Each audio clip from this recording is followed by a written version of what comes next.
মা রে, এইখানে দাঁড়া। কেন মা? আজকে তোকে তোর মাসি স্কুলে দিয়ে আসবে। আমি কিন্তু অনেক দূরে কাজে যাব, আমার আসতে কয়েকদিন লেট হবে। মা আমিও যাব। না রে মা, তোর পড়া আছে না, আমি কাজ না করলে তুই খাবি কি? কি হয়েছে? স্কুল ছুটি করে তোর মাসি বাড়িতে থাকিস, ওই যে তোর মাসি আসছে। এখন থেকে আমাদের বাড়িতেই থাকবি তুই।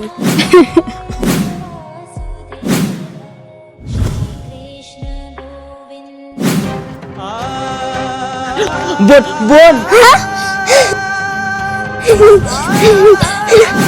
মা মা মা মা মা মা কে? ওই যে আমার মা ঘরে আছে। দেখো তো তুমি একে চিনো? দিদি, তোমার ভালোর জন্যই সত্যিটা লুকিয়ে রাখতে হবে। আমি ওকে চিনি না। নিজের বাচ্চাকে অস্বীকার করলে আমার ছেলেকে কিভাবে মানুষ করবে? হ্যাঁ, ও আমারই মেয়ে।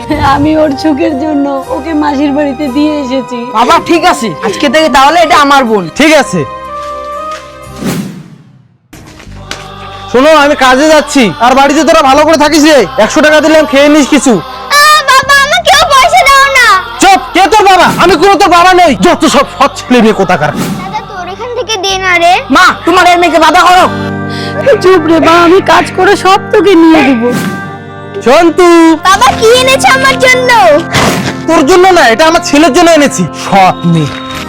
চুপ করো তুমি। তখনই বলেছিলাম এটা আমার মেয়ে না, তুমি দুর্ব্যবহারের জন্য রেখেছো আমাদেরকে।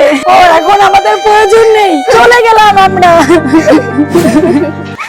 মা যেও না আমাদেরকে ছেড়ে। তুমি আর বোন চলে গেলে আমাকে কি দেখভাল করবে? তোমরা সারা এই বাড়ি পুরোই ফাঁকা। তোমার পায়ে পরিমা, যেও না আমাদের ছেড়ে। সত্যি আমাদের খুবই বড় ভুল হয়ে গেছে। আর মারে, আজকে থেকে কোনোদিনও দুর্ব্যবহার করবো না।